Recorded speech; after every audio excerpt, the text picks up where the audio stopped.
Hey all, my name is Paul Borosky and I am the owner of Quality Business Plan. And what I'd like to do today is give you all some tips and tricks on how to write a tree trimming and or removal business plan.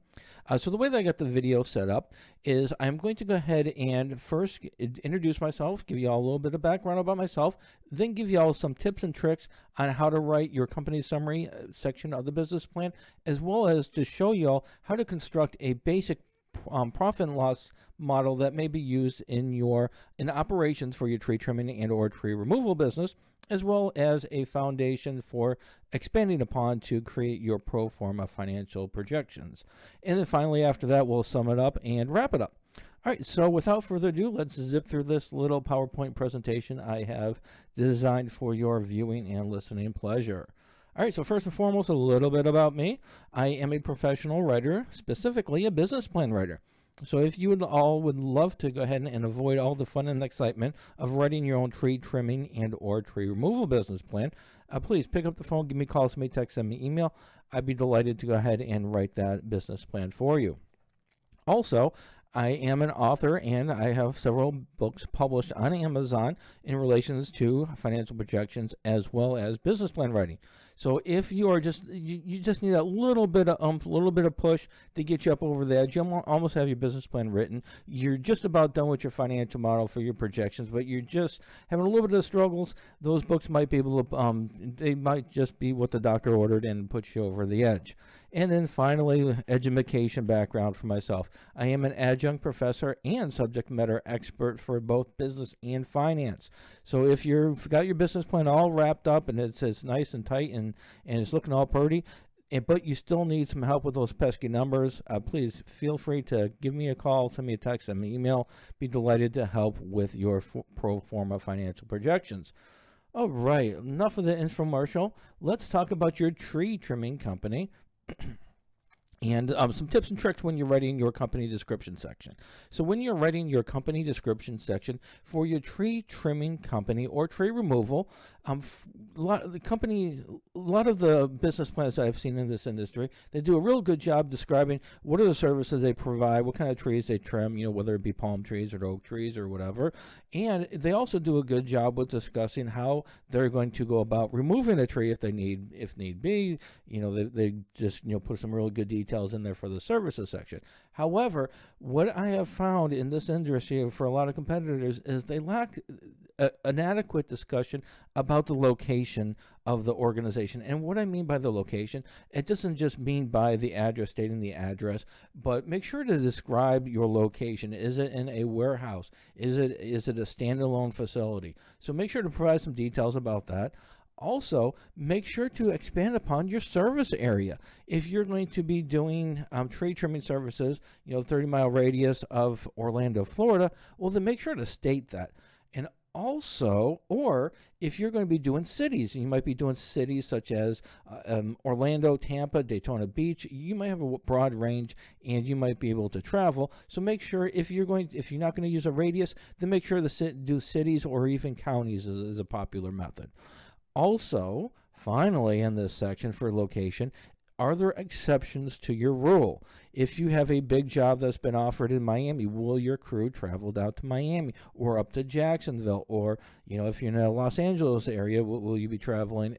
Again, is there any exceptions to the rule? If there are exceptions to the location segment, the geographic area service, make sure to also state some of those exceptions as well. What you're going to do when you do that is you're going to provide the reader an understanding of generally where you're going to be working, but you're also going to let them know that there may be exceptions to the rule if the profits make sense or the logistics make sense.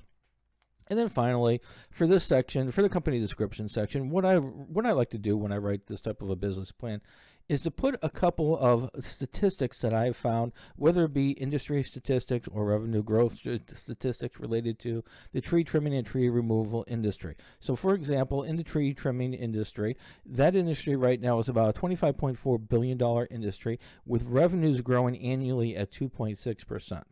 When you include these types of statistics in the company description section, you're going to be able to enjoy a couple of benefits for the most part. First, you're going to show that you've done your research, you know what you're talking about, and you're adding credibility for yourself.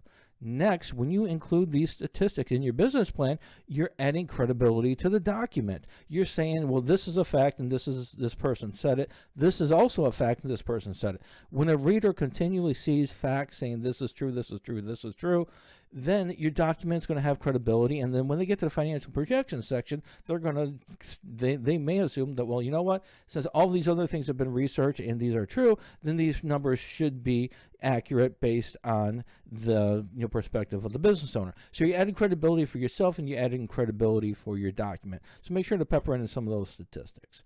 All right, the next tip, number 2, is for the financial projections. A lot of business owners, what they're going to do is they're going to go right for the jugular. They're going to just dive right into the pro forma financial projections and just create that model and have their profit and loss statement ready to go, income statement ready to go, balance sheet ready to go, and just go from there. However, there is a little bit more work to be done up front before you're going to be able to explain and back up your pro forma financial projections. And so what I suggest my clients do is work with a basic financial model first that's really quick and easy to understand, easy to use.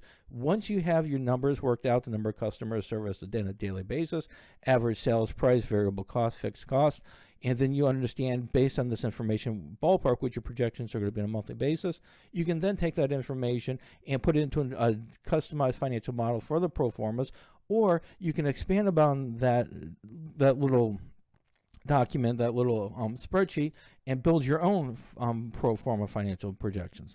So what I've done is I've come up with a little example for y'all for just a basic financial model that's customized for the tree trimming industry. The way that I've segmented this is going to be this section right here is your revenues. Here are your fixed costs, and here are your monthly profits. So the way that I've said for this model, it does start with average daily customers. So in this example, what I'm saying is that we are going to be, this tree trimming company hypothetically is going to be servicing 2 customers a day. The average sales price per customer is about $700, and the average variable cost is about $150. Once you have these 3 variables, as well as the number of days that you're going to be working in a month, and this is example right here, I'm saying you'll be working Monday through Friday, which is about 22 days a month. Once you have this set up here, you can then go ahead and calculate your gross profits, which is simply subtracting your sales price from your variable cost, in this example, $550, and then multiplying your gross profits by the number of customers you're going to service on a daily basis, which is 2. It's going to give you $1,100. So this is our gross profits on a daily basis. To get the monthly gross profits, all we're going to do is multiply that $1,100 by 22 days, which is going to give us gross profits of about $24,200. The next step is we're going to take that $24,200 and drop it down to our monthly profits, and then we're going to figure out what our fixed costs are going to be. We're going to estimate the lease, labor, utilities, marketing, supplies, accounting, legal, insurance, and then the wonderful end-all catch-all miscellaneous. It's always a surprise as being an entrepreneur. Every day we're going to run into something new, and more often than not, it's going to cost us money. So we do want a rainy day fund, which is going to be our miscellaneous.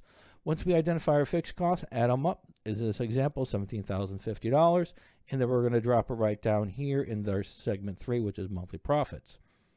In order to get our monthly profits, we're going to deduct that $17,050 from our $24,200 is going to leave us a net profit of $7,150.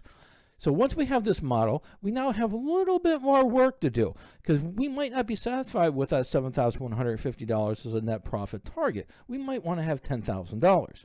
So if we're going to have $10,000, what we might be able to do is say, you know what, we're going to target 3 people a day, but we're going to go ahead and we may go ahead and target and have a sales price of only $600 or maybe $550 or $575. All right, so now $560. There we go. So what we now know is that if we want net profits of $10,000 on a monthly basis, we now know that we need 3 customers with an average sales price of $560 and an average variable cost of $150. So with these, just moving around some of these numbers, we now have a daily target in mind, which is 3 customers and $560 ticket. And with that, we can use this for benchmarks, but we can also use this template in and of itself to expand upon and for our pro forma financial projections. All right, so hopefully that was helpful, and as promised, again, a little bit of summary for you. So in summary, when you're writing up your tree trimming and tree removal business plan, make sure to follow a proven format. If you go to the SBA website, download one of their business plan templates, you're going to have a template that may be used for tree trimming and tree removal, also for restaurants and for road construction and for building a house and for manufacturing toothpicks for that matter.